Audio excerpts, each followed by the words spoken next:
What's the word, guys? We're back, man. It's the W Number Podcast. We're about to get into this methadone journey, but I want to get a few people in the house first, man. How are you guys doing, man? It's been a long ass week. It's Thursday. I haven't been on this Thursday night live for a little while, so I'm excited to be able to, tap in with the people and see what's up, bro. See what you guys think about that new video, but also just get into this crazy story about my methadone, bro. This shit is so video. Yeah, so my methadone journey, I'd been talking about this at the the second half of one of my lives recently, and I'd never got to finish it. But this journey right here, this journey of my methadone struggles, right, is the journey. It's the one that started this podcast. It's the reason why I was able to do that. So it's not really complicated, but we don't believe in coincidences. Like my boy Devin said the other night, there's no such thing as coincidences. And every little single thing that happened, along the way for this to all be able to take place, it's just been a miracle. It's been God. That's it. You know what I mean? I can't say anything else. It's just been that, bro. God for me, bro. There's nothing else for me right now. That's the only thing I'm seeing, because if I put that first, everything else comes next, right? So let me get to these comments, see who's here in the chat, man, and then I'm going to get into this story, bro. Robert Dwey, what's up, Bobby? How you doing, man? Noticing is anti-Semitic, man. What up, man? Perfect timing on my part. Yeah, bro. You're here, bro. That's what matters, bro, man. Hit that like button, hit the subscribe button. If you want to become a member to this channel for $2.99, you could become a member and support something great. I'm trying to expand, do big things, but I'm sticking to this, man. This is the gold right here. This is, for me, this is my therapy. This is my recovery. This is my, recovery from prison too. You know what I mean? It's just doing this because it's not easy, dude, getting out after 17 years and being, struggling with addiction and struggling with just not knowing how to do things. You know what I mean? Like regular things that everybody else knows how to do. You got to learn all that shit for yourself. So you're dealing with that on top of everything else. But, they didn't make it easy for me in there. You know what I mean? When I was in prison, they did not make it easy for me. Thomas McPherson, you were at 109 and now you're at 37. I was at 175 and now I'm at 42. And I know some people had thought that I got all the way to zero, but I couldn't. You can't get to zero that fast, right? So it's still a journey. It's a process. But, it's at a point where it's definitely worth talking about because so many things have happened since then. You know what I mean? So many good things, great things, as a matter of fact. How's everybody hearing me? The sound's good. The video's good. Let me know. And just to let you guys know, I know you probably are going to be able to tell, but I am exhausted tonight, dude. So please bear with me, dude. I haven't slept basically in 2 nights, moved all my stuff. And that's part of doing this podcast too, is that I'm here the good days, the bad days. You know what I mean? It doesn't matter. I'm coming up here and I'm going to share with you the real life version of somebody that did 17 years and is getting out and doing this all on his own. You know what I mean? This is all me. Bro, I do everything from start to finish. And I know a lot of people say, oh, I'm having AI do my editing. That is total trash. I wish. I'm up till 4 o'clock in the morning most days editing videos. I don't sleep sometimes. Like I put in all this work myself. So don't take that credit away from me by saying AI did it for me. Fuck you. You know what I mean? Mani Omerta, you just started your taper, bro. Good for you, bro. You got a long journey ahead of you. But if you listen to me tonight, you're going to be able to do it and have, little side effects. You're going to have side effects. I have side effects right now. One of them is not sleeping. You know what I mean? One of them is not being able to sleep well. I'm on enough where I still catch some Z's, especially if I'm working real hard and I crash. But there's points like where, you get close to the night and, you already feel that methadone completely out of you. You kind of lose your appetite a little bit. You're sweaty. You're anxious. You can't sleep well, all that shit. You're still going to feel those little minor feelings, but it is going to be worth it at the end of the day, because I've noticed such big changes in myself since I started this journey. But that's the thing, is that, and I want to take into account everybody's recovery right now. This is not good for everybody. My recovery plan is not your recovery plan. What I'm doing is not necessarily what you should be doing. You got to do what's right for you.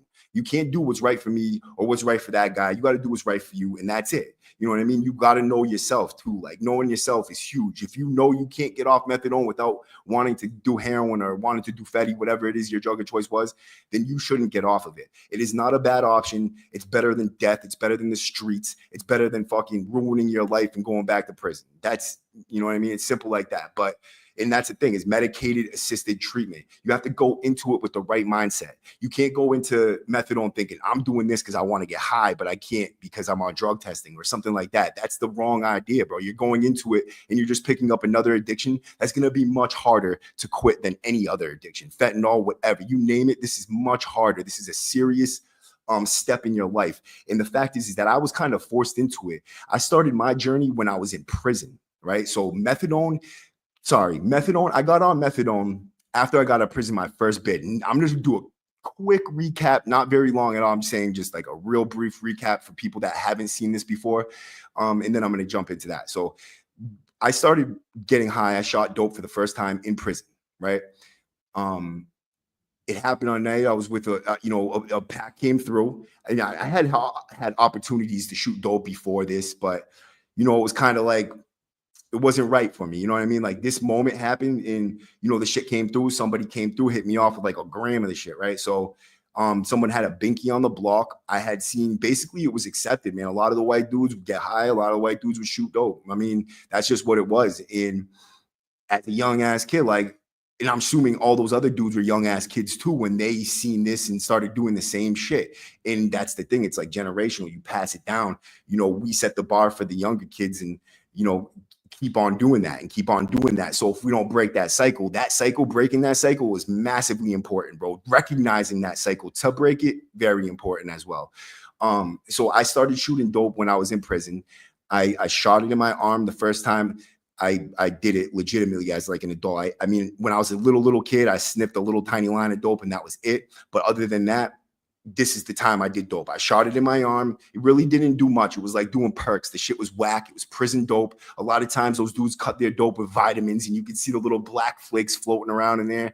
And then there's times where it comes through, it's super potent. And it's like usually like Worcester dudes or Fall River dudes. Like that's the dudes that get the fire shit, bro. Because out in the streets out there, the shit's fire. But that's besides the point. But that was like the way we thought in there is like, yeah, drugs. Who's got the best shit? Who can get me off tonight? You know what I mean? Who's gonna look out for me today? You need a piece, subboxing. You need a piece of deuce, whatever it is you're trying to do. There's gonna be somebody that's gonna give it to you. You know what I mean? As long as you have friends on the block, obviously, right?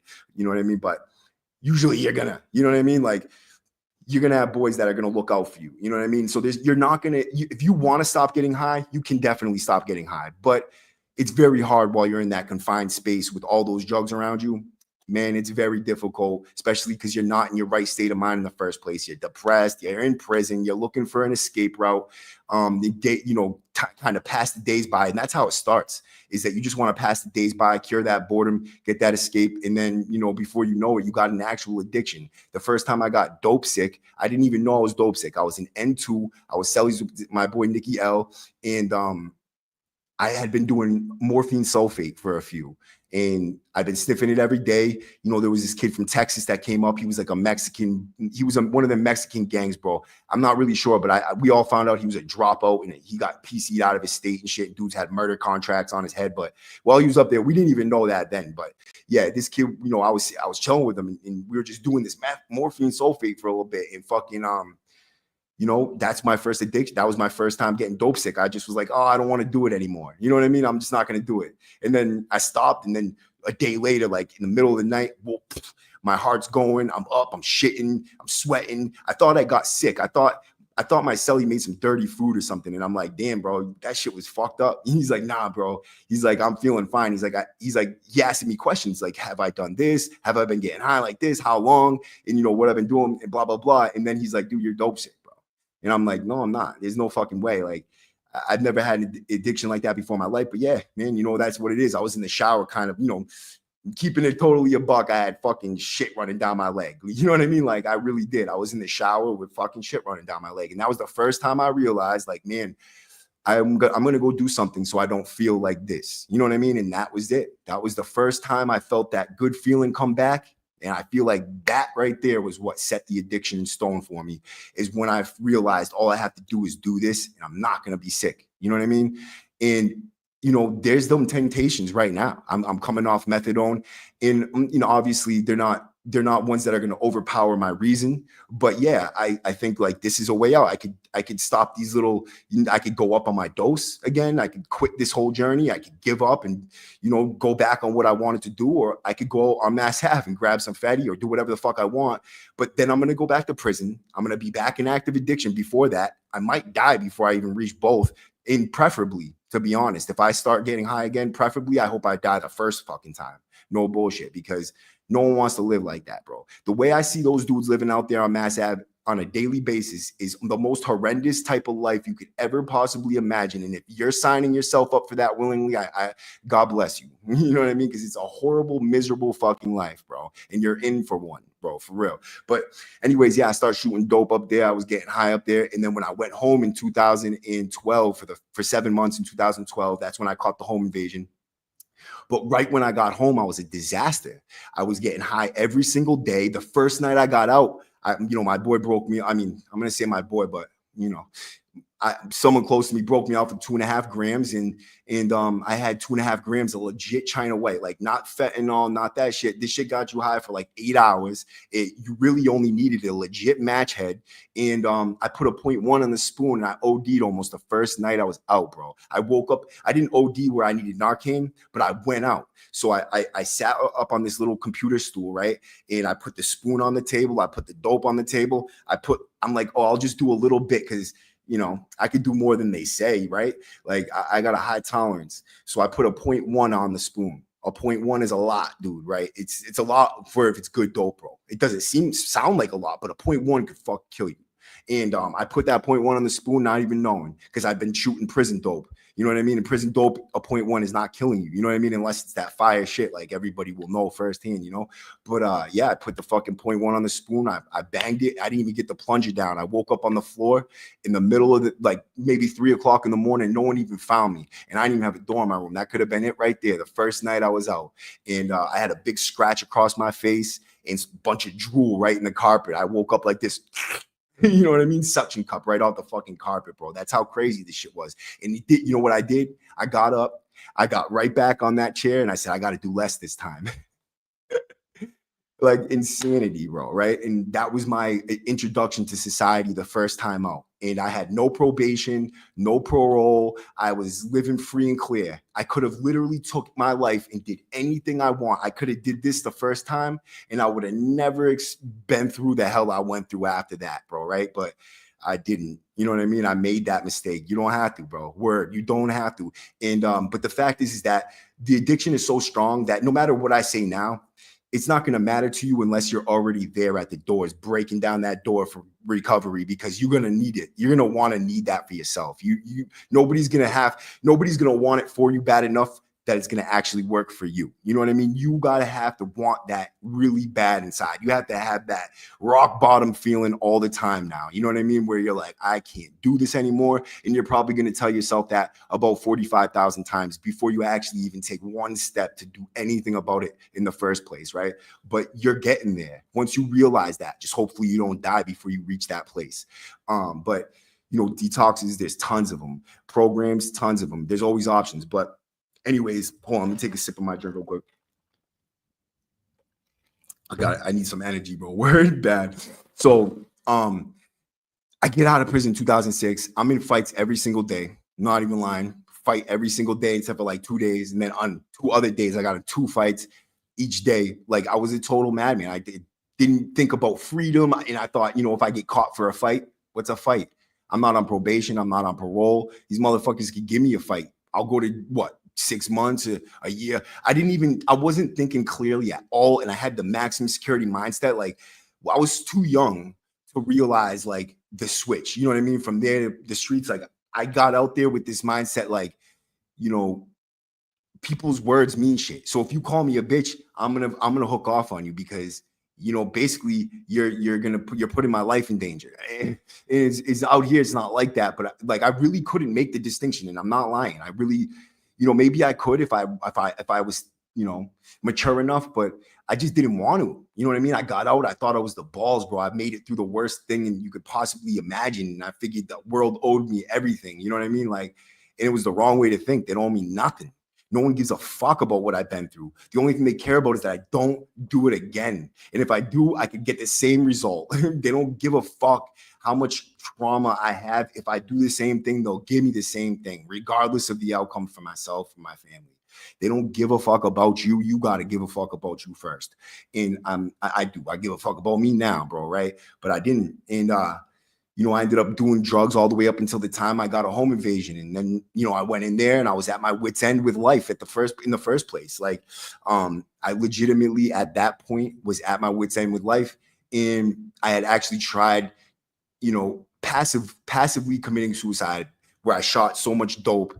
I was in an ATM dugout in Cambridge, Massachusetts, near Mass General. And I was just sitting in the ATM dugout. I literally shot someone else's fucking blood. And this is me keeping it totally a buck with you, because who am I to lie and think I'm better than any other person who's addicted to drugs watching this and has done things worse than that, trying to make it sound like I'm something better? I'm not. I shot someone else's blood. I was so addicted and so depressed, I didn't give a fuck if I lived or died after that. Entire gram was shot into my veins. And you know what happened? It didn't even go up my vein, because my vein was so clogged up with fucking shooting hot pills that for whatever reason, it took a little bit to hit me. So I get up, I'm like, what the fuck? Can't even go out. You know what I mean? I walked to Mass General. I told the kid I was with, I can't do this no more. I'm going to tell him I'm suicidal. See it. I was. You know what I mean? No bullshit. So I go in there and I go to the doctor. I say, hey, doc, that's it. I woke up in a room and I guess I was in a coma for a few days. They had called my parents or my mother or somebody and told them that they should come see me. It was looking crazy. And I had so much drugs in my system, which is uppers, I was doing crack, coke, benzos, drinking, and doing dope. So when they were, trying to help me recover from this shit, they didn't know what to do. So they kept on just paddling me. I don't know if they gave me Narcan or what they actually did, but I woke up in that room violently ill, bro, because I had been running, shooting dope with a double habit on methadone. And I woke up with days of not, having the methadone dose in me, because I actually lost my last dose papers leaving a program. Didn't even go look for them. Didn't even try to get my dose. I just started robbing people and going and buying dope. And that was what I did. And I chased that dope so I didn't get sick on methadone, and it was working. But I was shooting literally like 4 grams of good dope a day. It was fucking crazy. Like nobody should have to do that much. It's a lot. You know what I mean? And if you're thinking in bundles and things like that, if you're from the city, like that's hundreds of bags, bro. You know what I mean? Like, I think anyway, I didn't never bought it like that, but yeah, I think a bundle is just like it's like a fucking nothing. It's like a 0.1 or something split up in 10 bags or something ridiculous like that. If anybody knows in the chat, you could definitely drop that and let me know what a bundle actually is. I forget, but yeah. So it's like you could do what's up, Chris Collins? I'll answer some of these comments real quick just to because I what's up, Chris Collins? Hey, Maddie, went from 165 to 0 and relapses within 2 weeks. Probably forever got Suboxone, 2 weeks on Suboxone. Now I'm gonna stay with that probably forever. God knows. So yeah, check it out, right? So that's what I'm trying to switch over to right now is Suboxone, but I'm not gonna stay on it. I'm just doing it so that I could skip over that. When I dead stop from the methadone, I'm gonna do that microdose and shit, and then I'm gonna do one of those little shots, and then clean smooth. I have the plan laid out in my head, but high school, what's up, man? That high scale 617 W105969, man. Salute to you, bro, for overcoming the W number. That's what it's all about. Overcoming everything, man. Just be an overcomer. That's what it's all about, bro. Thank you, Bobby, bro. I'm proud of you too, man. You're still out and you're still free. Don't stop. Your close finish line is within sight. Fact. And I'm definitely not stopping. There is no stopping in me, bro. I have no quit in my blood. Fact. Wolfie, Linda Tottenham, what's up, Mom? K Razy, WAP, what's up? Oh, yeah, WAP. So I have a sponsor, and while I'm here, I'll actually throw that up real quick so that I'm not a scumbag and I keep on forgetting my own sponsor because I get so caught up. This is the sponsor. It's Whoppers. And, that's it. That's all I'm up here. So, yeah, man, let me get back to this story real quick. And I'm so tired, guys. I'm sorry. I'm a little scatterbrained tonight, but I'm good, bro. I'm good. I just didn't sleep for a little bit. That's all. But so check it out. I get wrapped up in that home invasion. I get 12 years for that. I was high, I took benzos that night, but I wasn't high when I went in that house. When I went back that night after that crime, that's when I got high. I started drinking, doing benzos, whatever. Then I ended up getting arrested and going back. I got a 10 to 12. I went back upstate. When I went back upstate on this one, I had a different mindset. I wasn't like jumping into any of the heavy shit right away, like the drugs and shit like that. I didn't want to have an addiction. You know what I mean? Like I was keeping myself purposely away from that type of shit. You know what I mean? But subboxing was different to me. You know what I mean? I felt like I did subboxing. It was like a mental health drug. And because they don't give you a lot of mental health drugs, they ended up giving me what I needed, what I wanted. But subboxing was different. It took my anxiety away. It made my time go smooth. It was like a mood stabilizer. I never had the ups and downs like that. You know what I mean? And that's something that I deal with is just ups and downs. I might have a little bipolar, whatever the fuck it is, bro. But I'm just as normal as any other normal motherfucker, right? But I don't know. Subboxing just seemed different to me. And that's what I'm gonna switch over to after this. But yeah, I did it for 8 years in the joint from 2013 all the way until like 2020.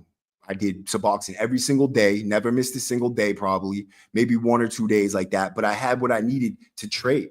And that made it, I was very able to get my hands on it. It was everywhere. You know what I mean? That was one thing that you really didn't go without until 2020. When 2020 came around, my brother got into the beef with the cops. Then the alleged king assault on the cops when it was just a bunch of dudes jumping on the cops because dude Fuller was acting like a clown. Then in like a month before all that shit too, there was another one over on the south side where a cop got diced up by Eggman real bad. So this dude Eggman fucking allegedly popped out on this dude. It was I wouldn't say anybody deserves that, but the dude acted like a clown and he got diced up, bro. His whole face, his neck, his back, everything. This dude Eggman went to town on him. That dude never came back to work, I don't think, but that was a bad one, bro. But they were pissed. And then all of a sudden visits go away, fucking the mail's like real strict. Like they once they started photocopying the mail and everything like that, things hit a drought in there. And that's something that we have never really seen in there before like this. Like this was a legit drought where very few people still had shit that was there from before, or if they came from another joint and brought it with them, but like nothing was coming through at that time. Nobody had shit. And then they made it so that when in the middle of that drought is when the methadone clinic came to the joint, right? Tell me why everybody's sober, but they tell everybody that if you can get a dirty urine 3 times or 2 times or something like that, you can now get on methadone. So everybody's running around the fucking place. If you can't get drugs, because like I said, it was very scarce. It was like, it was fucking stupid. It was just crazy. Like it was just backwards the way they were doing it. So before that, if you got a dirty urine, you were going to pay out the butthole for any type of dirty urine. You were going to be paying $280 a month. And after that, it would double up. And after that, it will like triple up. But then they made it so you can't even go. You get a $420 cap on your freeze so that you can only get $420. But every time you get a urine, they would take the money from your account. And then, they would remove like the freeze. So the money would go towards the freeze, but like you would get charged. So if you had that money in your account, they would take the money for that urine. I think it was like $6 for every urine or $9 for every urine or something like that. And then if you wanted to send it out to the lab to get it retested, because if you weren't really dirty and they said you were, you could get it tested for like $40 or something like that. But that's charged to your account. And that shit's crazy. To force a bunch of addicts to be in a place and then capitalize off of our inability to stay sober. But people had freezes on their accounts, like myself on my first bid, up to $1,100. Like I'm talking about big freezes, $1,400, $20,000. Like people had humongous freezes, bro. Could never buy canteen for the rest of their sentence. Like they legitimately couldn't get canteen, which is fucked up. And let me tell you what not getting canteen on your account for your sentence does to a man, right? So you cannot have property. So you don't have nothing tying you to anything other than the money you send to somebody for your canteen that week, because you're going to be sending it to another convict to get you canteen or the store. So if you're sending it to the store, your family's gonna be paying $10 more on your $20 of food. So you're gonna be paying $30 for 20, or $50 for 30, or $80 for 50, or $100 for 70. Shit like that. You're gonna be paying more for the food you're buying. So you're not gonna be getting all that shit. And on top of that, the state's already beating you in the head for prices. So, you're not going to have much, right? Then you can't buy clothing. You can't buy a tablet. You can't buy any TV, property, nothing like that. Because if you're freezing, you can't pay that freeze off before you get that money. Like, some people don't get money like that. So if they save up for that shit, finally get it, and then boom, they get hit with a freeze, all that shit's gone. You can't use it anymore. And there's no getting it back. After you're done with freezes, they'll make sure they give you enough urines to cover that $420. They make sure of it. You know what I mean? They don't want to give you money back. And then what happens is if you wrap up your sentence before your 1 year or 2 year or 4 years or whatever it is of drug testing is over, then whatever they haven't taken from you, that at that point, that's what you'll get back when you leave the place. But other than that, they're fucking, they're banking off of us. And like I said, it's just not right. We're stuck in there with all this shit. You know what I mean? And that's that right there. And I watched the thing recently on one of these shows, one of these podcasts. I think I actually used it in one of my videos. It was basically saying, yeah, I did use it in the K2 video. So this woman got up there and she was like, look, if you want to stop drugs in the facility, you don't go after the drugs. You go after the reason why people are using them. Give people a reason not to want to use. You think these same drugs aren't out here on the streets? You think I couldn't go use them right now, but there's a reason I'm not using them. And it's because I have something to lose. It's because I have something to gain by not. You know what I mean? That's key, clutch right there. You need to be able to have a reason not to use. You know what I mean? When you have nothing, right? So you have no property, you are freeze on your account, you can't, you feel depressed. You probably have bills if you're getting high behind the wall like that. You're going to be owing money to people and shit. All the money you get because you can't buy food with it. A lot of times what it does is it forces those people with freezes on their accounts to, instead of focus on trying to live healthy and eat behind the wall, now they're just sending all their money for drugs and not even caring about food, because every time they send money to somebody, they get lugged and lose that shit or whatever. At least they could just get what they get right there on the spot. And it's like, it really is a fucking cycle.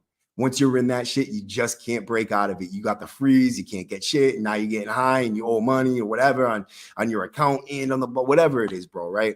It's just I've seen it happen to so many people, even like good dudes, whatever. It doesn't matter, bro. Drugs have no name, bro. Like, you're gonna fucking, if you can't handle them, you also got to know yourself too, because there's people that just shouldn't get high at all.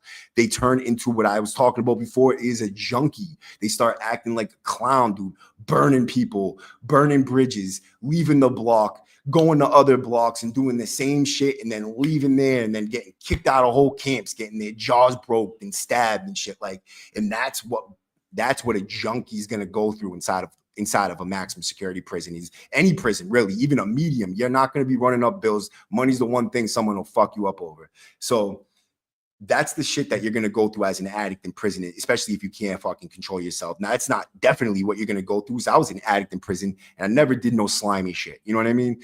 I just got high and, I was the type of person that if I didn't have it, I would literally go with that. I would literally trade. I would rather trade my pills. I didn't give away my food. That's different, because on my first sentence, I had that freeze on my account, like I said. And that's how I know what happens when you have the freeze on your account, is because I had it. I was in that situation. I lost my canteen. I lost my ability to buy clothing, TVs, whatever. And I had nothing. So I had nothing tying me there. I'd fight the move team. I'd fight you. I'd fight the cops. It didn't fucking matter, because what are you going to do? Throw me in the hole, take my shit? I didn't have nothing for you to take, really. You know what I mean? You're going to take my books. You're going to take my state clothes, my jumpsuit, bro, my fucking white tees and my underwear, dude. Go fuck yourself. Like, you know what I mean? Give me something to lose. But they never did it. They don't get it. I think it's not that. They get it. They understand completely. And that's why they keep on doing it, because they know they are making money. They're making money off of you and me. The taxpayers' money is the only money they're making. They don't make money from anything else. It's you paying prison. You're paying the lawsuits. You're paying for the drug counseling. You're paying for anything in there, dude. Really? You're not, I mean, I bet you they double charge society for the drug tests. I wouldn't even doubt it, bro. Like charging you for the drug tests they're buying to charge us for. Like they really do some dirty shit, bro. That's the Department of Corrections. They are a political institution basically now, especially in Massachusetts, bro. It's just they're in there. And that goes to show when Governor Baker, Charlie Baker, was at the helm, he was in that prison when all the riots were going on, standing there making sure dudes got their heads kicked in. And then he got up in front of the whole world and said, they're lying, but we got money for that. It doesn't matter. You don't have money for that.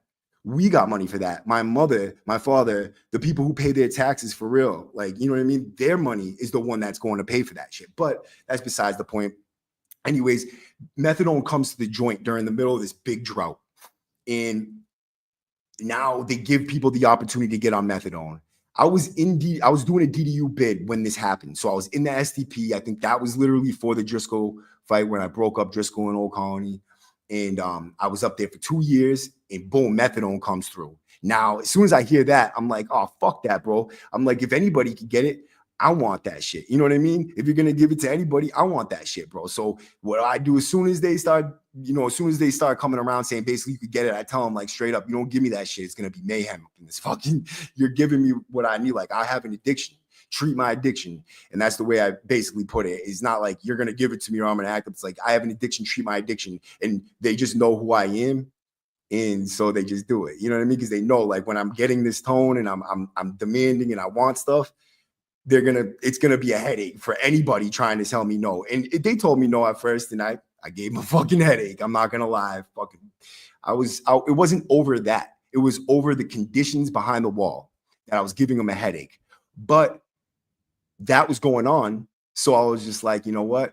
Kill two birds with one stone. I'm gonna act up because I want to act up, but at the same time, I'm also gonna try to play it like it was like I want that. So if you give me that, I'll chill type of shit. But you know, they ended up giving it to me. And I went up on my dose super fast. They allowed me to go up to 120 milligrams from sober.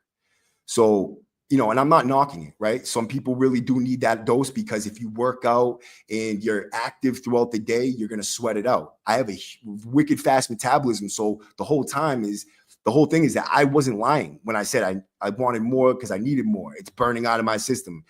And, you know, they kept on putting me up. I went up to 120 milligrams, and then I went up to 135 milligrams while I was still in Sousa Baranowski Correctional Center. So when I came home while I was still on the methadone. And that kind of, you know, I wanted to be on subboxing. Let's talk about the real issue. They didn't give people the opportunity to start subboxing. You had to be within 90 days of going home. And obviously, you're not going to be on methadone. So you're going to have to refuse the methadone, stay, you know, whatever on nothing up until your 90-day point, which is what a person who's being responsible might do. But we're not responsible. We're addicts. And you give me an opportunity to get methadone when I have no other reason not to take it at the time. Like I'm just thinking I'm in the hole for the next few years. Methadone sounds like it could be really nice. You know what I mean? And I was buying it off the block already, just the pills and shit like that. So it's like free sounds good to me. You know what I mean? And that's a stupid way to think. It's a fucking whack ass way to think, bro. It's like, you know, drugs have taken over my mind. Drugs made me a weak individual.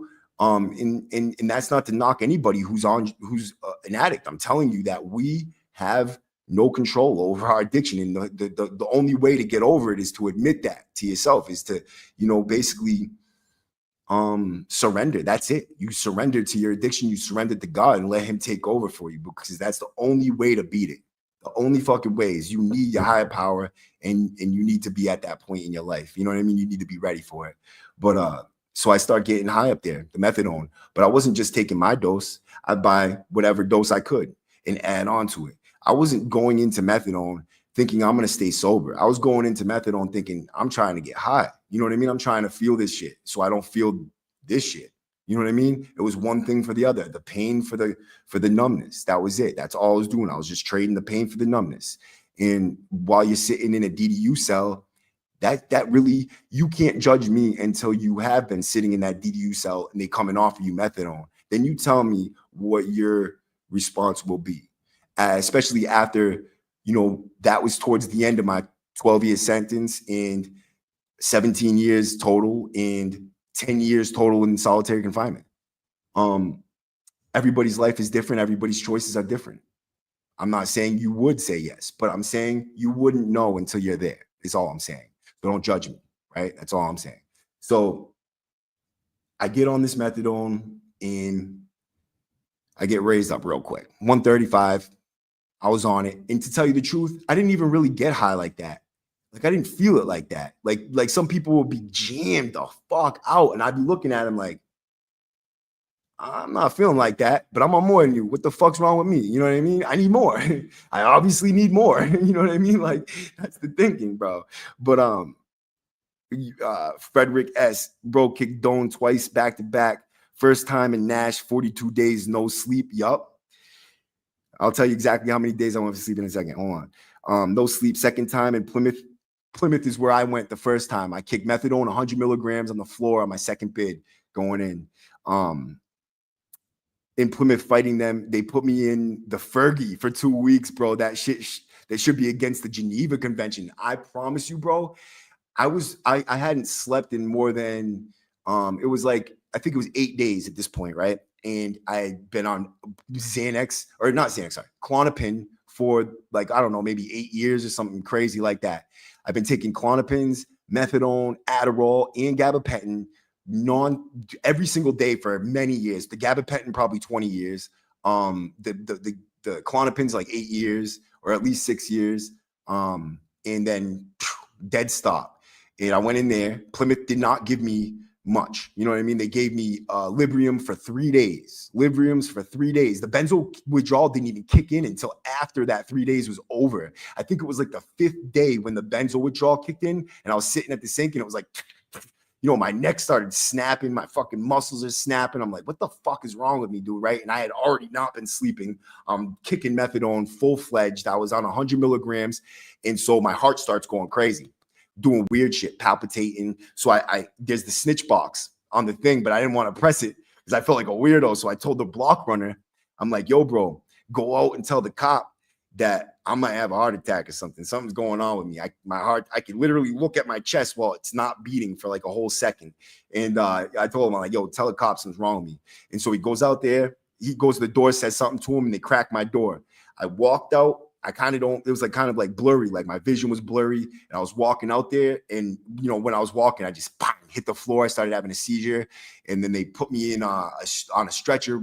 I think it was a stretcher or something. They rolled me down to fucking medical. When I was in medical, I guess there was stuff in my mouth. And I thought they were trying to feed me fish. So I bit her fingers. I don't know. I was hallucinating. It was some crazy shit, bro. I was like, I was fucked up. Those drugs made me fucked up, bro. Coming off them. Yeah, man. Them Klonopins are fucked up, bro. This was like 8 days into the Klonopins, gabapentin, and methadone. I think it's those 3 things hit me hard. So yeah, I ended up in a rubber room in a Fergie, just like you. Word, no bullshit. Well done. I'm watching from New Zealand. I withdrawn from methadone over 7 months, about 3 years ago. I was on 95 milligrams for over 6 years. I did it blindly. Didn't want to know the day of the week I dropped. Yo, that's a blind drop. A lot of people do that. It's actually pretty smart because you get in your head more than anything. And that's a lot of the symptoms come from your own mental health. And that's one of the things that I had to prepare myself for coming down on this one is that, yes, I'm going to be sick. That's it. There's not going to be that time where like, I know I'm going to feel something, but I'm ready for it and I want it. Let me feel it, bro. Cause feeling that is better than feeling this, bro. I don't want to feel like I'm lethargic, can't think for myself. It changes your personality. I'm not going to lie. It changed my personality, made me less ambitious, I would say, very lazy. My gym routine was not like it is like when I'm off. Like you see the picture on my thumbnail now, it's what I look like now. But when I was on methadone, like when I was on the high dose, I had like water weight. I was puffy. It was, I would be tired a lot, taking those midday naps. Like that's methadone. That's 175 milligrams. That shit'll do you, bro. You'll be taking a nap in the middle of the day. G Dubkin, I used to put a chair in the shower and stay for an hour to have some relief. an old timer on Rikers Island told me about the chair in the shower. I promise you, I when I was on that suicide watch the first time when they put me in the rubber room in Plymouth after I bit the nurse's fingers, that was the first time I realized just how good a hot shower could make you feel just for like a little while afterwards. For like a half hour after your shower, maybe less than that, but it felt like that long because you know how every minute feels so long, especially at night when you're trying to like not focus on the fact that you can't sleep. And then you get that 1 minute of sleep and it feels like forever. And you wake up and it's like 10 seconds later and you're like, son of a bitch, bro. Yeah, it takes forever for the birds to start chirping outside. Yup. The beans suck detoxing. They do. It's something like I've never experienced before. I had twitches, muscle twitches for so long. It was like after the detox was over, I still had the muscle twitches for like a little while. Gucci. Oh, Jason Schron, 180 milligrams. Damn. And Dartmouth really don't give you shit. I don't think I slept at all for 60 days. 46 days was my 46 days was my number. I fell asleep for like, I don't know, maybe 4 hours. 4 hours was the longest time I slept for after 46 days. And that was when I was in Bridgewater after I made it down there. I went down there fighting my case. I went to court and they gave me that the 18A or something like that, where you go down there for the evaluation to see if you're competent to stand trial. But when I was down there, I ended up convincing them I was too depressed, and they kept me committed for a little while. And I stayed there for 6 months. It was the best thing ever, dude. Laughs for days. There was some, shout out to Vinny Dezo, Jay Potter, Jason Potter. There was good dudes, like a solid crew of good dudes out there. Like I really fuck with them, bro. And that was a good time, man. Tons of laughs, just, easy time, hitting the weights every day, twice a day, eating good, getting healthy, getting my mind right. And then I was back to the max, bro. You know what I mean? But it was definitely a welcome break, bro. 110 in Cambridge, slept 3 hours in 62 days. Yep. That's it. 62 days is a long motherfucking time, dude. Steve, what's up, Steve? How you doing, man? Frederick S. Bro kicked Doan twice back-to-back. First time in Nash. 42 days, no sleep. Second time in Plymouth. Yeah, I already read that.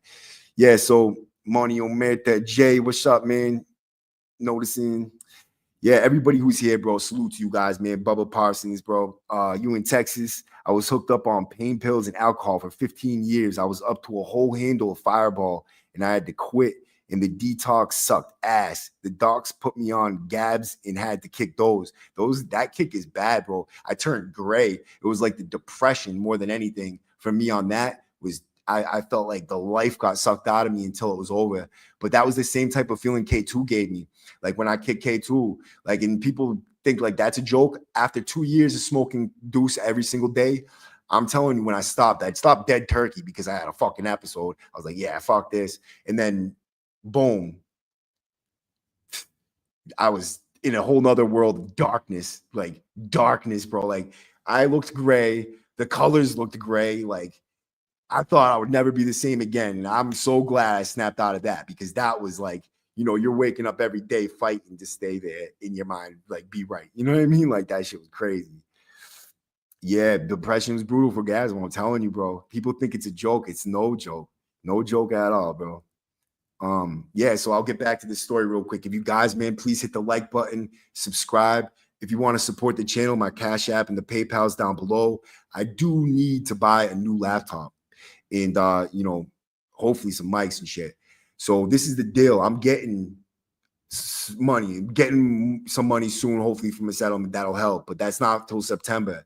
For the next week or so, I'm going to be without a laptop, so I'm going to have to go and edit my videos somewhere else. But these are the type of things I need to save up for, and any of your help could really help with. So, if it's in your heart, then do it. But if not, whatever. No stress, bro. Like, for real, I'm up here for you guys. Like, I'm not asking for nothing, but that's the things I kind of need. So I'd be stupid if I didn't say it.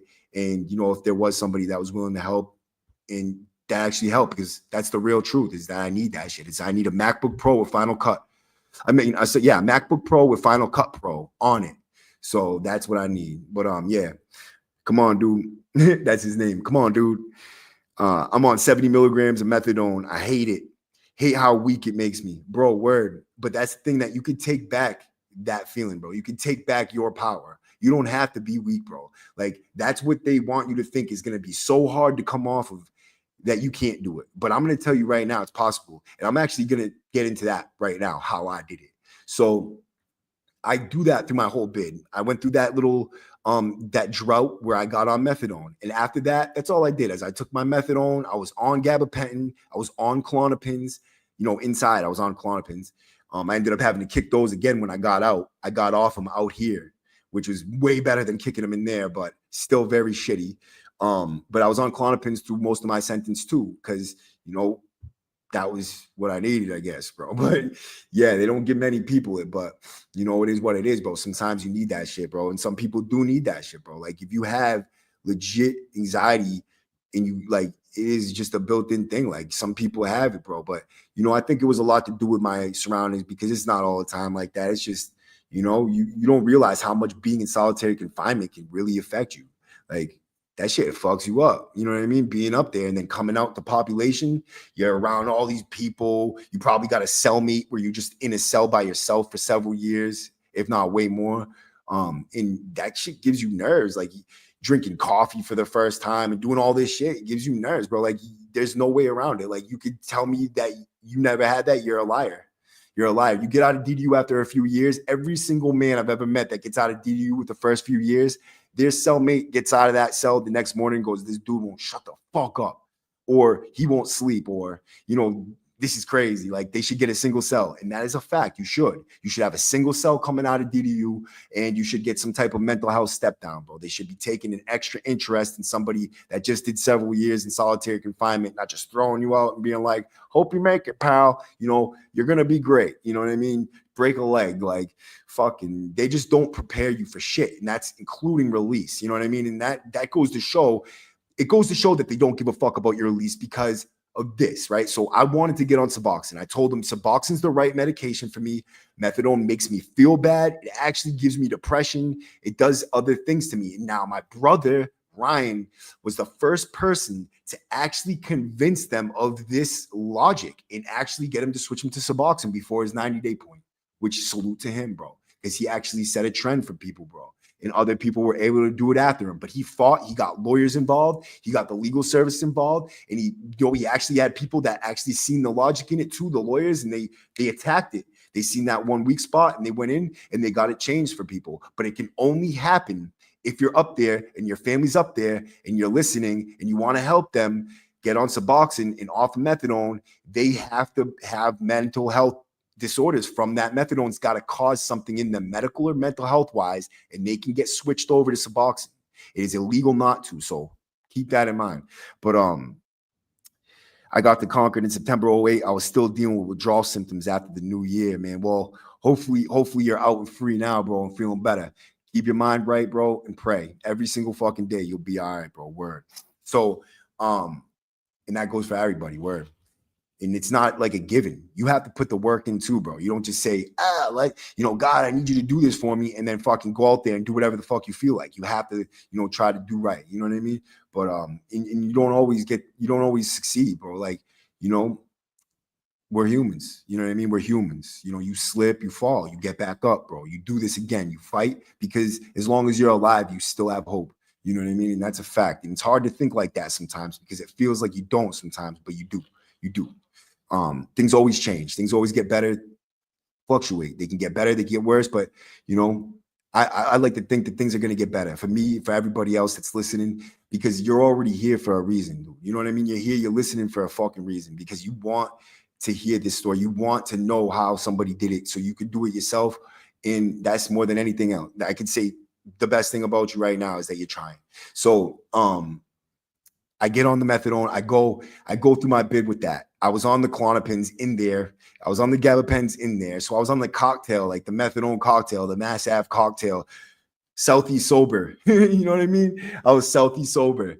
But I got out and I didn't really feel that way. You know what I mean? I didn't feel like I was sober, to be honest. And now this is for everybody listening. These are the things I went through so that you can know you're not alone if this is happening to you, right? I got out, and after using my hand for fucking 17 years and being on so much medication, I couldn't even bust a nut. I could get hard, but I couldn't bust a nut for a little while. It was like I was like fighting against something here, and then it would get soft sometimes. It was like the drugs were fucking me up. But as soon as I got off of it, as soon as I got off those pills, and as soon as I came down on my methadone, it was like a new me, dude. You know what I mean? So that's not real. That's just, that's the bid fucking you up and the pills fucking you up. So it's not you, it's not a defect. It's just something that happened. Like, it's a mental thing after getting out of prison for so long and not experiencing the real thing or whatever. It's different. It's like your body, you're getting adjusted. Give yourself time. You're going to get better. But it doesn't take very long either, maybe 3 to 6 months, depending on who you are, what you're going through, how long you did, what drugs you're on, shit like that. But you can get help, talk to your doctor, whatever it is. But so I get out. I want to stop taking these pills, but I really don't have the willpower. I also didn't really think that it was necessary. I felt like, at first it was like, yeah, I'm good. You know what I mean? Like, this is what I'll do so I don't go get high on other drugs. But really, that's a fucking fallacy. I'm telling myself, because I'm still doing these to get high, bro. You know what I mean? Not the gabapentins, not the Klonopins, but like I would try to take more methadone, shit like that. Like, but it, not all the time, but just enough where even if it was once or twice a month, it's still more than I should have, because that's not the right way to think, bro. I'm not doing this to get high. I wasn't taking my dose and waiting for it to feel it so I could feel good. Like, I want to do it so that I can be sober and not get high, bro. You know what I mean? And so you want to get on a therapeutic dose, which is important, which is a dose that you don't feel too inebriated, but also don't get sick at nighttime. Your levels don't go so low you can't sleep or get sick, right?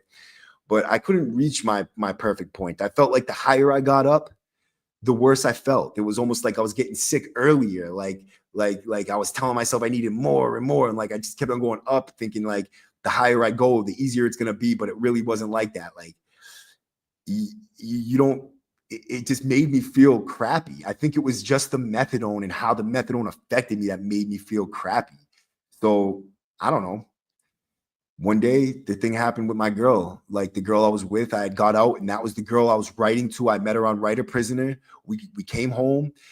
She flew over from Arizona to live with me in Connecticut, where I moved to when I got out of the max. I was living in Bristol, Connecticut. She moved to Bristol, Connecticut with me, and we were living in a hotel for a while. Like, it was a nice hotel, but we were paying buku money just to fucking live in a hotel. And every 29th day, those hotels kick you out because they have that 30-day squat rule. They don't want you being able to tap into that law in their hotel. So everywhere you go, if they don't know and trust you before you get there, and even if they do, I think they still do it. They're either going to kick you out of the hotel, make you get a new place, or move you to another room and restart your whole shit. Like, they do something on the 29th day. They don't let you stay past the 30. So it's like, I kept on having to move hotels and move places. So I was like, you know what? Let's go back to Massachusetts. Back to Massachusetts, came to Braintree because I felt like, what's up, Krupp? How you doing, bro? Thank you for tapping in earlier. I seen your comments that you guys put up before this all started. So salute to you, brother. Love you, kid. You're doing right too. You're doing big things, kid. I can't wait to see you blow up too. So yeah, thank you, Thomas McPherson. I'm not the man, bro. I'm just a man, and I'm doing the best I can, bro. That's all I'm trying to do, bro. Like, and I'm not perfect. Like, tonight, I feel very exhausted, bro. Like, on a level I haven't felt for in a long fucking time. You know what I mean? Life circumstances, not sleeping good, the methadone shit, all of it. You know what I mean? Just sometimes it mingles, bro, and it picks up. But, it hits you some days, bro. And today I'm tired. You know what I mean? Like, mad tired. But fucking, I'm here, bro, because I care. Look, I really care about this shit. And I know a lot of people were sitting here going through this struggle, bro. You know how many people are on methadone fucked up right now? Wanting to stop, but don't know when they can. Like, so this is what I did. So I go, after that thing happened with her, she takes all the pills and almost dies. You know what I mean? But what happened from that, as a consequence of that, and now this is amazing, because this is one of those things that are not a coincidence, but happened and made it possible for this right here, right? So I don't think I would have did this if I was all beamed out, if I was taking Klonopins and all whacked out on Gabs and fucking methadone, everything, all that big cocktail. I didn't have the motivation or ambition to do this. I probably didn't even have the brain power to think I could. You know what I mean? Like I felt almost slow or dumb at sometimes. You know what I mean? And that shit changes, bro. As soon as you're down to a low enough level, it's like your brain remembers it can think again, and you're fucking thinking speed. You know, you're thinking faster. You're moving faster. You know what I mean? You're almost back to yourself. Like I'm getting a lot different as I go down. Like my energy comes back. I'm losing weight a little faster. Like I'm thinking clearer. I have more energy, more motivation to be in that gym. You know what I mean? So, and I'm in that gym now. I'm going back. I'm there every day again. I skipped like a week or two because I had an injury, but I'm back in there every single day again, bro, because that shit keeps you sane. That's a big part of my recovery, and it could be a big part of yours if you're willing to go there every day and put in that work. It isn't easy, but if you start small, bro, go in there, do a little something every day. Like if you want to start off 10 sets of pull-ups, fucking 5 sets of benches, 5 sets of squats, like not the same day, do 5 sets of bench one day, 5 squats one day, whatever you're going to do to go in there, do something is better than nothing. And that's a fact. You go in there, start small, you'll work your way up, bro. You'll start feeling better. You start giving yourself a little bit more self-respect for being disciplined and going. You know what I mean? That shit builds, bro. You build self-trust. You know what I mean? And that's the biggest thing. But hey, what's going on? Are you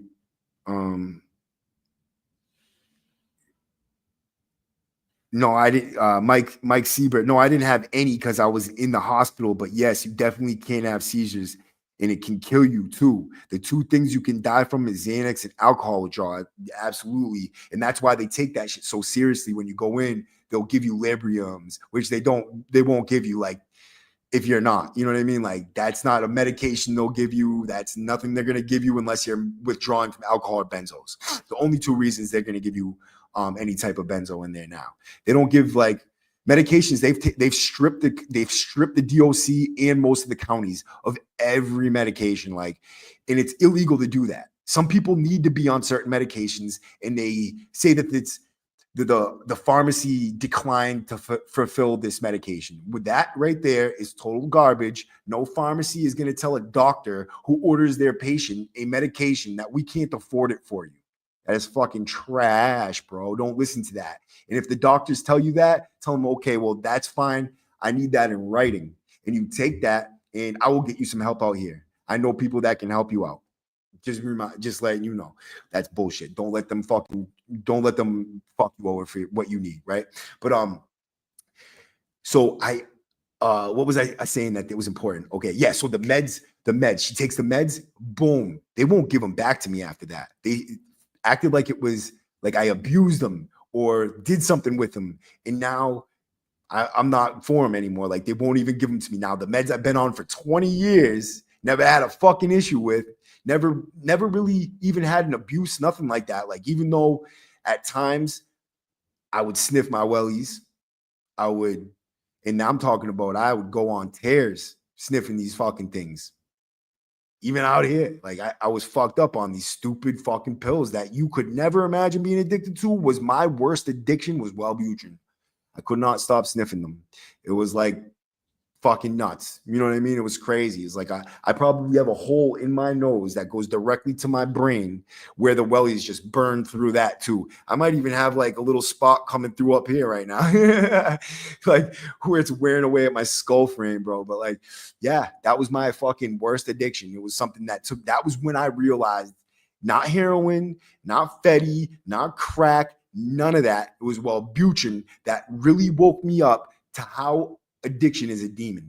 That shit is a fucking demon, dude. And I'm telling you, I've been addicted to all these other things, but not like that. Not where I literally could not stop, no matter how I tried. But this is the way I did it. Was God, bro. God, and telling my doctor straight up, like I need to be off of these. You know, you have to do it sometimes. You just have to do it. You don't have to tell him why. You just have to tell him, look, I need to stop this. You know what I mean? Like, because I can't. You know what I mean? I can't do it myself. I need your help, like type of shit. Razor, what's up, bro? I'm like Maddie. I was a savage brute, Hoover Doover. Word, bro. That shit'll take anything. You know what I mean? But not anymore. Never again. Fact. And I would never want to go back to that life. Never, bro. The things I've seen on this side of it, never again in my life.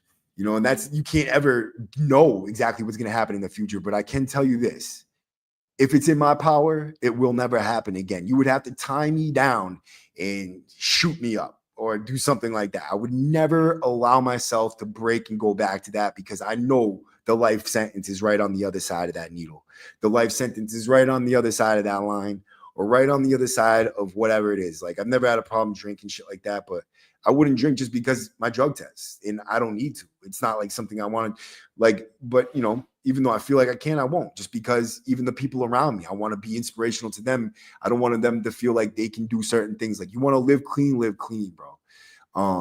It'll be good for this, you know what I mean? Everything. But the Jake from the State Farm, Jake from State Farm, you were calling my wife last night. No, I'm just fucking. No problem. Hope it helps. Whoever you were asking for, man. Yeah, okay. We were talking about you for Rookie of the Year, man, last night. Keep killing it, bro. Rookie of the Year. Good, Maddie. We pulling up. Yeah, bro. You know, hey, how'd you guys like that video? I noticed that not everybody watched the whole thing through and through. Just something that you could, you know, think about. Let me know what I could have did better in that project video. Now, this is something I'm going to tell you now, is I'm not going to stick to that. I'm going to do those though. You know, I'm being invited to different projects right now to come do it for them. They love it. You know what I mean? Like, all those kids, they had no voice. No one would have ever knew who they were. I want to make them famous. So if you guys can help do this, bro, that kid DVT, he got shot when he was almost 16 years old, bro, right? Not even, dude. I think it was like right before his birthday or some shit, like near Christmas time or whatever. But like, no, it wasn't near Christmas, because the news it didn't look like winter. But this kid, bro, he's been through hell, bro. And his mind, dude, he's so strong. This kid never gives up, dude. Like, and he's just trying to rap. He's doing it for loyalty out of other people that got shot and died in his neighborhood. Like, man, there's so many kids over there just gone, bro. Like, dead, gun violence. Like, man, dude, like, they go through hell over there, dude. Like, let's bring these kids out of that neighborhood. Fuck it. Make them famous. Share that video everywhere. Let's get these kids on the map, bro. You know? Yeah, man. That shit's crazy over there. I really liked it. I enjoyed that video a lot. But yeah, so anyways, yeah, so yeah, thanks, Bobby. But yo, so what I do to get off the methadone, right? So after the pills are gone, now I'm just on methadone. I was fighting to stay on the gabapentin because it's something I literally never abused. You know what I mean? That's the one medication I was on, I never abused. But at the same time, I'm happy that I couldn't get back on them. I'm really happy I couldn't, because they contributed to certain things that I don't need in my life. You know what I mean? And I get angry. To keeping it totally a buck. Yes, they help with my anxiety. They help with my depression. They help with even the common cold. You could take them for anything. But what they did to me is they made me kind of aggressive. And, you know, sometimes I get the fuck it's, or just be have a little, not as much inhibition. Like, it lowered my inhibition to fight and shit like that. Felt like I was a boss. Like, you know what I mean? Like, but it is good for working out. It's like a steroid. You take those things and you could do 1,000,000 burpees. And that's what I did when I was locked up. But they suited my needs when I was in there. You know, my depression. Didn't matter if I was aggressive. I needed to be aggressive. You know, my anxiety, whatever. Like, but my mood was up and down like that. You know, whether I had them and I was on them, or I was coming down on them and didn't take them. You know, my mood was not even. I needed to be, if you're going to take those things, you take them even kill, your mood stays even kill, whatever. But like, if you're taking more of them sometimes, less of them sometimes, you know, or selling them or whatever, you know what I mean? Like, you're going to have those ups and downs, bro. You're going to feel fucked up. It's not going to keep you level like you need it to be. But they do help, bro, in a lot of ways. And anybody who's on them and they're really helping, but all I say is be honest with yourself, bro.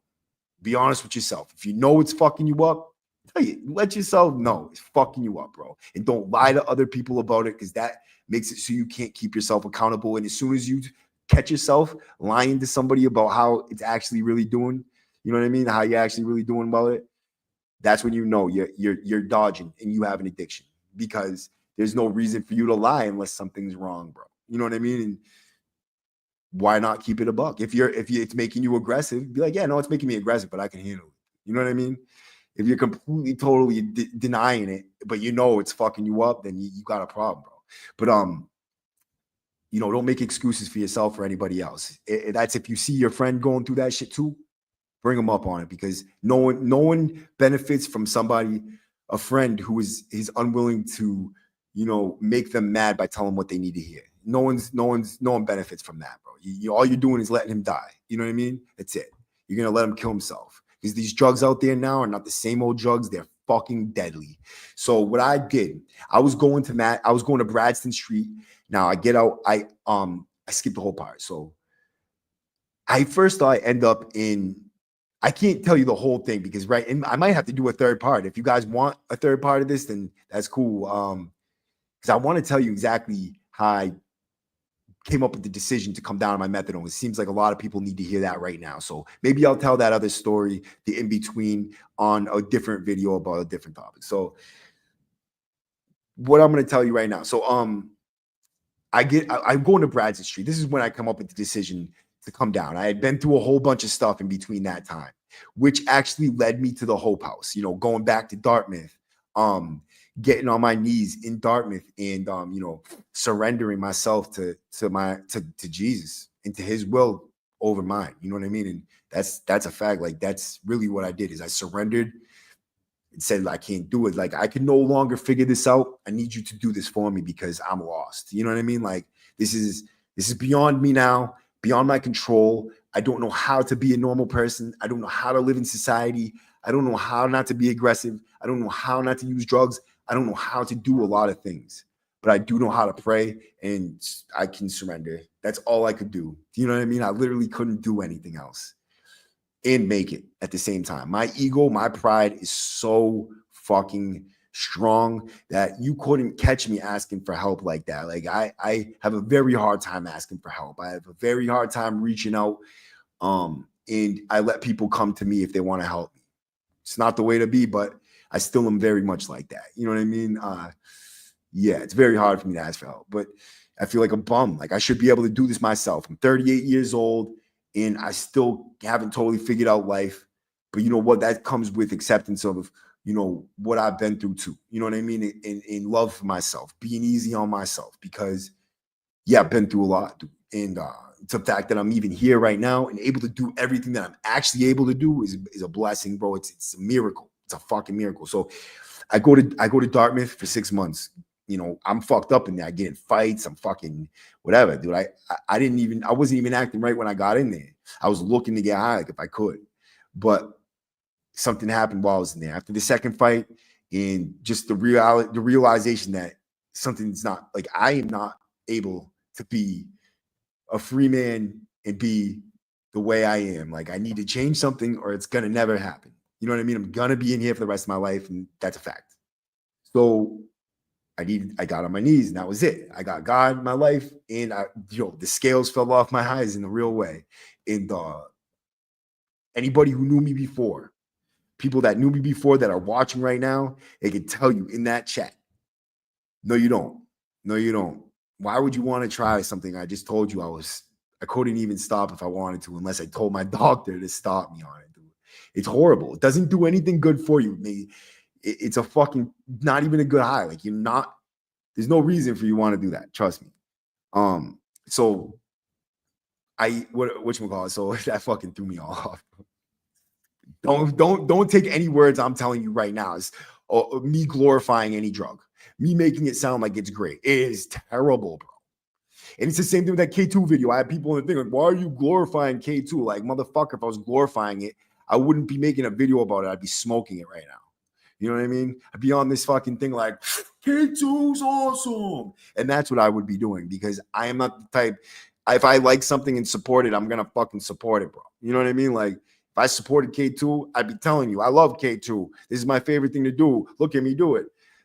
I despise it. I think it's a terrible option for us as convicts. And who knows? It could be literally being allowed right now by the government to kill you, because why the fuck else would it be? You know what I mean? Like, this shit's terrible stuff to be putting into your body. But it's not, it's the only option for some people. You know what I mean? And that seems like a good option when it's your only option. You know what I mean? And people say, why would you want to do that? Why would you want to get high on K2? Why would you want to smoke that shit if it makes you feel like that? I tell you why. Because it doesn't always make you feel like that. It makes you feel like that when you have an episode. But until you have that episode, sometimes it'll give you a panic attack and shit like that, but it comes down. And when it comes down after that, like initial crazy feeling, you get this level plane, like where it's like almost like a heavy weed high for a while. And that's the feeling people seek. And I think after like a few times of smoking it that day, that's the only feeling you get. Like you don't get that crazy weird feeling where you're like fucking splashing water on your face and talking to Jesus, begging for your life or whatever the fuck it is. But like, because that shit really will bring you there, bro. And but yeah, it's like that's the only option. And look, it's on a massive scale. Imagine if that shit causes cancer. Imagine if that shit causes brain damage. Yeah, we successfully killed off an entire generation of ex-convicts that could have got out and done something better, but they're fucking tricked out now. Like, nah, man, it's not a good thing for us. You know what I mean? We need good stuff for us and be willing and powerful enough on our own 2 feet to stand up and say that. You know what I mean? Stop being scary and thinking what other people think about you, bro. If it's not good for you, don't do it, bro. That's all I gotta say. Fuck what is good for anybody else, bro. Don't do it for yourself. That's it. If you want to do it, who am I to say it's a bad thing, bro? Like sometimes when you're in a situation, I don't blame anybody for doing anything inside of prison. If you want to smoke that shit, go ahead. I just think that we should be given something better to smoke. You know what I mean? If you're gonna let that in, let real weed in. Like, don't be so strict on the weed. Let us smoke some real weed, cured. Boom. No more K2 issue. You know what I mean? Solved.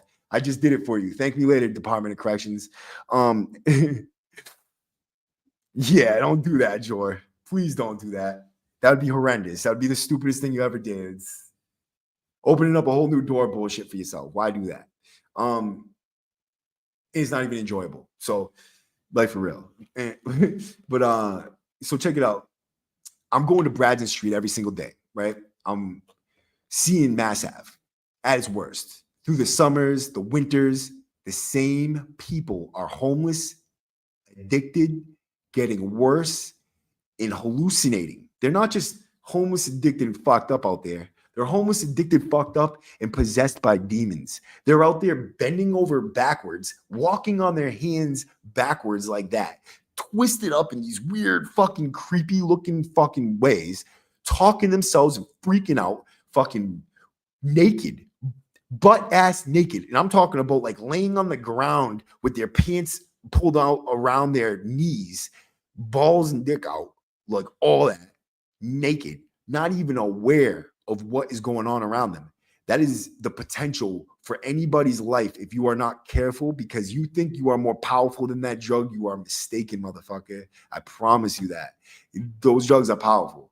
The ones that are out there now, Fetty is so addictive and strong that if you don't die, you will be a certified mess. Skin all sores, fucking strung out to the gills, no weight on you, do no fucking care about life. You probably won't even know you're alive because half the people I see on it, they're like, dude, they got the dopey frown.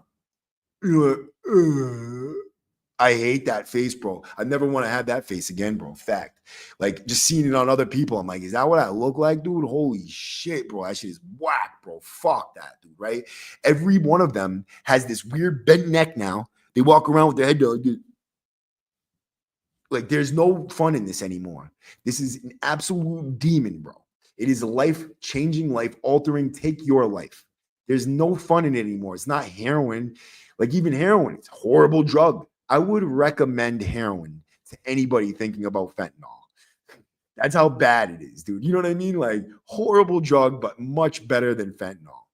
How is that, right? If the government is allowing that drug to be pumped into our society, so much of it, and then they go on TV, like recently in Georgia, you've seen the big bust, right? They said, oh, we found like 90 keys or something of fentanyl. It's enough to kill 14 million people. I would not doubt that that was a setup by the Sinaloa cartel, who it came from, who they said it allegedly came from, and set up the one bust so that they could say they're actually doing something. Like we're not in on this. Look it, we're busting this shit. Like, yeah, what? One fucking thing. Like, where's the rest of it? You know what I mean? Because like, yeah, the possibility of 14 million deaths. Well, there's still people dying right now. What are you doing? Like that is just all bullshit to me, bro. There, like someone said in my chat earlier, like in the comments, there's something much more nefarious going on here. And that's why I think K2 and fentanyl are the two things. Like the government knows what they're doing, bro. They don't, you think they're blind and don't see, or if you think they are not deeply investigating what they're already investigating, like they know what the fuck is going on, bro. They choose not to care. They choose not to. We're not worth it to them. You know what I mean? Like if they cared, it would affect their bottom dollar in some way, shape, or form. That's what it's all about. So think about it, bro. All I'm saying is we got to be thinkers, bro, not stupid. You know what I mean? Like we can't let these people dupe us, bro. But anyways, like I'm going there. I'm seeing this shit. And it's like a government conspiracy how this is happening down there. Like Mass Ave is a fucking trip, bro. And like they said, like the kid on my video said last night, like that were not last night. I filmed it a little bit ago, but the video I just dropped about the projects in OHP, right? So the kid said, look, I've seen people come from California, fucking everywhere in the world to get high on Mass Ave. And it's like, okay, well, Kensington and Mass Ave, government experiments. Fact. What else could it be?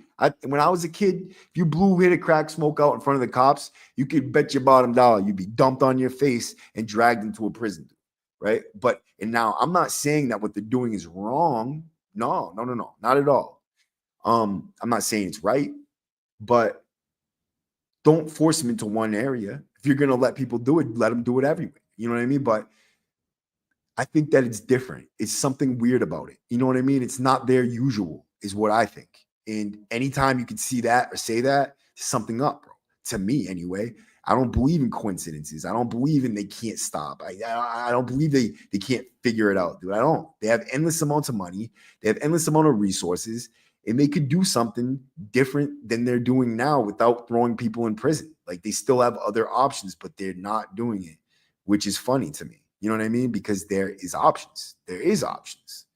And they act like there isn't. You know what I mean? But anyways, Sour D's, what's up, bro? Pharrell, Jimmy Facts, who want to be sick? Been on Mass Ave. It's been terrible. People been in the shelters for years and doing the same shit every day. Sad shit, bro. Yep, absolutely, bro. The xylazine noticing is anti-Semitic, bro. Fact. Xylazine remind me of crocodile. That's what it is. It's the same shit. Xylazine is crocodile. It's what they put in crocodile. That and meat tenderizer. That's what it is. Meat tenderizer, xylazine. That's what crocodile is. I think if you look it up, like that's what it is. Anyways, maybe it's not. You can look it up and tell me. But the money is not in the cure. It's in the maintenance. Fact. Absolutely, bro. Great fucking point, Krupp. The money's not in the cure. They cure us, they lose. You know what I mean? It's that maintenance every single day. And that's one of the reasons why those methadone clinics don't even want you off. Like they will fight you. They've been fighting me on my dose coming down. I have to put in 4 or 5 slips every time coming down. Like they keep on acting like, oh, we don't know. But then when I do put the slip in, it's like they never put it in for the way I want it to be. Like they wanted me to come down on their own terms and they're dragging it out and they keep on telling me, oh, do you want to stop? We could put you back up. We could put you back up. It's like, is that my goal? Did I tell you that was my goal? No, that's not my goal. You know what my goal is. Why are you trying to convince me another? You know what I mean? You know what I want to do. But that's their thing. That's their thing. They make money off that shit. But it's up to us to know this. You know what I mean? It's up to us to be aware of this shit. Because if we're not, then we're part of the problem. You know what I mean? The nurse used to argue again from going down. Yeah, in fact, they do. They'll fight with you about it. You know what I mean? 100% fact. Louis, great episode. Salute. Anyone can get a link to the episode Maddie did on Blood on the Razor while trying to catch that episode. Thanks.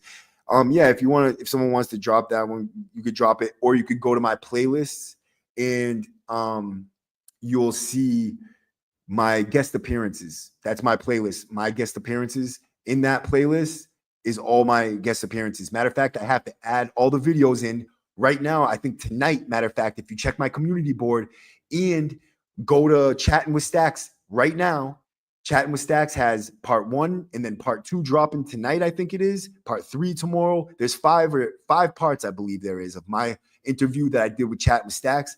I really love that interview, bro. I really do. It's probably my favorite one other than Bobby. So me and B Luke did one. I think if you're going to watch any of my interviews, Bobby from the Bounce Back, my favorite one that I did like a complete one shot deal.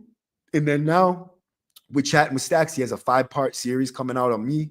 And he dropped the first one last night, 13 minutes long, perfect amount of time. And I said some real shit, bro. I kept it like that. That is my favorite one so far. I think it's because I got a handle on just what I got a handle on YouTube and just how how my message comes across. So like being aware of my own self, you know what I mean? Like that interview is great. People I know got big open wounds, rotting, like decomposition. Bro, word, while you're alive. That's the crazy part. Oh shit. Yo, I gotta go. It's 7:50, guys. The studio's closing. So let me tell you right now, like part of how I got down. And I'm gonna have to do another episode like this, bro. And get into I actually want to get into the full story. Tonight was a little bit different for me. And I'm sorry if I felt preachy to you guys. Like I'm feeling something right now. You know what I mean? Like I'm feeling the struggle from a different angle right now. And I'm not slipping at all. But I've been going through some shit. And I'm in an Airbnb right now. Things have been a little rocky for me, but not in a way that you think. Like I'm still stable. I still have everything good going on. Like it's just that, I need to figure out future. You know what I mean? Like my immediate future is giving me a little bit of anxiety because I don't know exactly how it's going to turn out, but that's life. You know what I mean? All I can do is, like I said, just keep my faith and know that God's going to give me what I need exactly when I need it, how I need it. But, yeah, bro, I appreciate that, Saudis. You already know. But you know what isn't? I'm a soldier, bro. I'm a fucking soldier, bro. There's not a thing this world could throw at me I can't handle. Legitimately. As long as I got God, bro, I can handle legitimately whatever. Not that I want to, but I can. You know what I mean? I'm a fucking soldier. And all you motherfuckers, everybody watching, man, you guys are all soldiers, bro. And I'm not even saying that just to say it. Like, we've all been through some fucked up shit. Everybody who watches my channel, like, you've been through some fucked up shit. That's the reason why you watch. You know what I mean? So salute to you, bro, for being out here, being free, being able to do this. But yeah, man, I'm gonna have to do another one on this, but I will leave you off with this, right? The way I started to stop was I got to a point where I was like feeling tired and lethargic, and I had been on methadone for 7 years, I think, or 6 or 7 years at that point. And I was like, man, I want to change because I didn't want to be on this for the rest of my life. And I felt myself becoming so comfortable with it that I was okay for a minute to be on it for the rest of my life. Didn't even care. And then all of a sudden I'm like, whoa, what does that look like for me to be like 80 years old, walk into the methadone clinic? That's not what I got on this for. You know what I mean? I got on it to get high in prison. Not there anymore. It did help me stay sober. It helped me stay sober. And that's a fact. I promise you that. It really did help me stay sober out here. And it's because I was a substitute. You know what I mean? I use it as a substitute. And if that's what you need to do, then you fucking do it. Because tell you what, methadone, definitely a better option. You know what I mean? But it's not what you want to do, But so that's what I did, bro. I went in there and I without thinking too long about it, I told them, and I had anxiety. I'm like, man, maybe I'm not even gonna be able to do it because I tried a few times, but I was really ready this time. Like I had it in my mind that I wanted to be better. I wanted to prove everybody who said I couldn't do this wrong. I wanted to prove people wrong. That was my main motivation. Is everybody said like, oh, you can't get off methadone, like whatever, just be comfy. You're on methadone. You know what I mean? It's the same thing with smoking. Like you're a smoker. Like get used to it. Like, yeah. And yeah, you're right. There's no quitter in me. But that's why I'm doing this, because I got on this for a reason. And now that that reason is expired, long expired, there's no reason for me to continue to be on it other than it's comfy and easy. And that's not a good reason enough for me. And so I had to make that decision to just go in there, fill out that form, and tell them I want to come down this much every week and just do it, because that's the only fucking way to do it. Pray, be prepared, and do it. That's it. But there's much more to to continue doing it, because once you're doing it and you start to get sick, you got to be prepared. You know what I mean? And it's not been easy, bro. So now one of the things I'm going to use as a kind of like a tool is I'm pausing it for the summer, because I'm sweating so much that I'm sick every day. I'm gonna stay where I'm at, which sucks. It's like I'm in purgatory because I'm gonna be sick every day. Don't sleep very well, but it's better than going lower right now in the summer where I might not make it and be successful, because I don't want to relapse. I don't want to go back up, which is something that's also an option that they keep throwing in my face, making it very difficult for me to be like, just give me the 5 milligrams. I'll go at a 51 or whatever and stay there for the rest of the summer. Like, no, I don't want to lose progress, but also losing progress is going too fast. Losing progress is failing. So you don't, like I said at the beginning, you got to know yourself. And that's why I'm doing it this way. I know myself, and I think that it's smart to go because the winter was a lot easier for me. I wasn't so hot, so agitated, so frustrated with this situation. So it was easier for me when it was cold outside to kick it, because I wasn't getting sick so fast. You know what I mean? I wasn't sweating it out of me. Even when I went to the gym, like, this is brutal out here. These past few days have been brutal. The weather actually tonight's kind of cool. I'm looking forward to going out there and enjoying it. But I appreciate everybody for showing up tonight. I apologize if I was a little tired and off my game. If you noticed, you noticed. If not, whatever. But again, man, salute to everybody. If you want to look out for the channel, you know how to do it. You can leave super chats too. Super chats are fine. Become a member. And hit the like button. Whatever way you want to support the channel, however you do it, share the videos. Ad revenue counts. You know what I mean? Your view, your like, your share, it all counts. It all counts. Seriously. So if you want to help, that's how you do it. Appreciate everybody for showing up. Irish boys, man, word. You already know I got this, bro. I'm a soldier, bro, and I got God. That's a fact. I got anything. Sour D's, man. Crazy Court, how are you? I haven't seen you in a little while. Noticing is anti-Semitic. I appreciate the love and support lately, man. That's what's up. Wolfie, what's up, man? How you doing? Jor, you don't try no Wellbutrins, buddy. You stay away from them things. They're fucking poison. Bobby Dewey, what's up, bro? You have a good night, Playboy. Nah, it ain't for the weak, Sour D's. You already know. May God bless all you and keep you safe. You already know, GW. All right, guys, I'm gonna piss the studio off really bad if I don't set up and go. So I appreciate everybody again for showing up. You already know what time it is, man. W number. Ow!